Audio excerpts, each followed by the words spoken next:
নমস্কার বন্ধুরা, আমি নীলা। আর আজকে আমি যে আমটা আপনাদেরকে দেখাচ্ছি এটা হচ্ছে R2E2 ম্যাঙ্গো। R2E2 আমটা সম্পর্কে আপনাদের অনেকেরই অনেক কৌতূহল আছে, আবার অনেকেই হয়তো অলরেডি এটা খেয়েওছেন, জানেন কেমন খেতে। তাই আমার তরফ থেকে একটা রিভিউ ভিডিও আজকে আমি দিচ্ছি। এই আমটা গাছ থেকে 3 দিন আগে পড়ে গেছিলো পেকে। আমি এটাকে ঘরে 2 দিন 3 দিন রেখে আজকে এটাকে একটা রিভিউ ভিডিও আপনাদের জন্য দিচ্ছি, যার জন্য এর মুখের সামনেটাও কিন্তু একটু কালচে ভাব এসে গেছে। তাহলে চলুন আমটা কেটে আজকে আমরা দেখি যে আমটা খেতে কীরকম এবং আমটা সত্যি ভালো কি না। কারণ সত্যি কথা বলতে এর আগে R2E2 আম আমি একবারও খাইনি।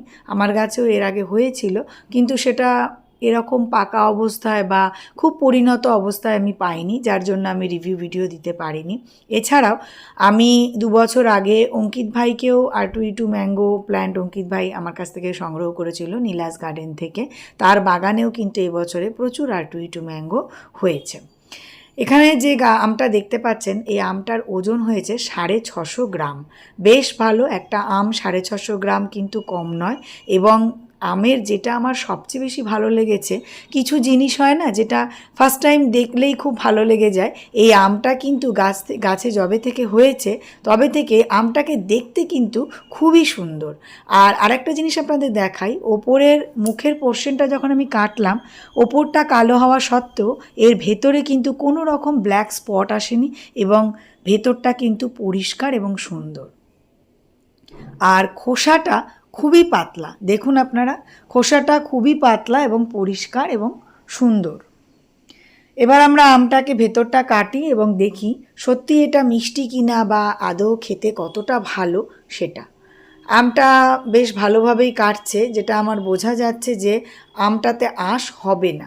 কারণ আঁশ যদি হতো তাহলে কাটার সময় কিছুটা হলেও বোঝা যায়, আঁশ কম হবে। আমি যেটা দেখেছি বেশিরভাগ বিদেশি ভ্যারাইটি বা হাইব্রিড ভ্যারাইটিগুলোতে আঁশ কিন্তু একেবারে নেই বললেই চলে, আর একটা হালকা সুগন্ধ থাকে। এটাতে কিন্তু খুব যে ভালো গন্ধ বেরোচ্ছে তা কিন্তু নয়।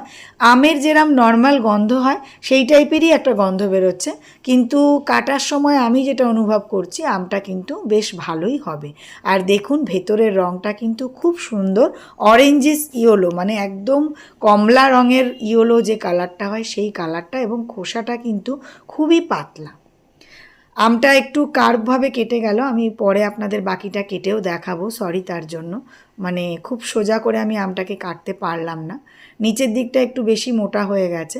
তবে এর যে আটিটা আছে, আটিটা কিন্তু খুব পাতলা নয় আবার খুব মোটাও নয়। দেখুন আটিটা কিন্তু মিডিয়াম, একেবারে যে পাঁপড়ের মতন আটিটা তা কিন্তু নয়, কিন্তু আটিটা কিন্তু মোটাও নয়। আমি কেটে আপনাদেরকে দেখাচ্ছি, আটিটা ঠিকঠাকই আছে, মানে এমন নয় যে আটিটা অনেকটা পাল্প রয়েছে, সেটা নয়। এই দেখুন আমি নিচের পোর্শন থেকেও অনেকটা করে পাল্প বার করছি। এই হলো আটিটা। আটিটা কিন্তু খুব একটা মোটা নয়, আবার একদম পাঁপড়ের মতন যে সিডলেস আমি বলবো সেটাও কিন্তু নয়। আর দেখে যেটা মনে হচ্ছে আমার, আমটা কিন্তু খেতে ভালো হতে পারে। চলুন আমরা দেখি আমটা কেমন খেতে হয়।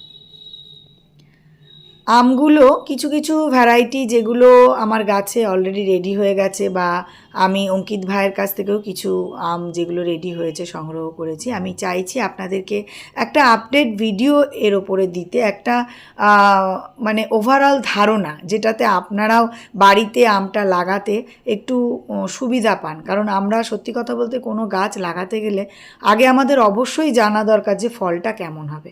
কারণ 2 বছর 3 বছর মানুষ করার পরে তার ফলটা যদি ভালো না হয়, খেতে যদি ভালো না হয়, তখন কিন্তু সেটা আমাদের কাছে খুবই দুঃখের।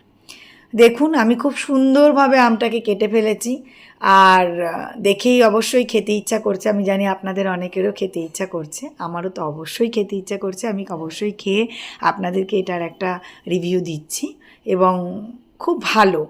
এবার খেয়ে দেখি কেমন খেতে।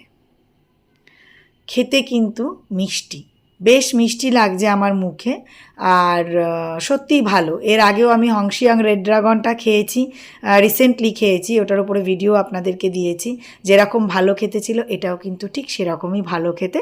তবে হংশিয়াং রেড ড্রাগনের আমি যেটা দেখলাম, একটা আলাদা গন্ধ আছে, সুন্দর একটা স্মেল থাকে।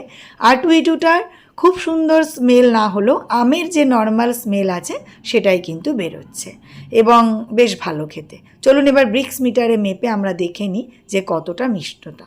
সবসময় ব্রিক্স মিটারে মাপা হয় না, সম্ভব হয় না, তাই যখন সময় আছে একটু মেপে আপনাদেরকে দেখিয়ে দিই যে আমটা সত্যিই কতটা মিষ্টি। আমি খেয়ে যতটা বুঝলাম মোটামুটি 19, 20 বা 21 এর মধ্যেই থাকবে। এবার মেপে দেখা যাক কতটা মিষ্টতা আমটায় আছে। আপনারা একটু লক্ষ্য করে দেখবেন, আমি খুব ভালোভাবে এটা ক্যামেরায় জুম করতে পারছি না। যেটা দেখে আমার মনে হচ্ছে মোটামুটি 20 মতো ব্রিক্স এটা রয়েছে। দেখুন আপনাদের আমি স্পষ্টভাবে দেখাবার চেষ্টা করছি। 20 মতন ব্রিক্স আমটাতে এসেছে এবং 20 ব্রিক্স আমের কিন্তু খুব একটা কম নয়, যথেষ্ট ভালো। ওভারঅল আমটা খেয়ে কিন্তু আমার সত্যিই খুব ভালো লেগেছে এবং আপনারা এটা বাড়িতে কিন্তু লাগাতে পারেন। নীলাস গার্ডেনে অলরেডি R2E2 গাছ রেডি হচ্ছে, আপনারা কিছুদিনের মধ্যেই R2E2 গাছ আপনারা সংগ্রহ করতে পারবেন। আর যারা অলরেডি R2E2 গাছ নিয়েছেন তাদের তো অলরেডি ফল চলে এসেছে। প্রত্যেককেই অনেক ধন্যবাদ ভিডিওটা দেখার।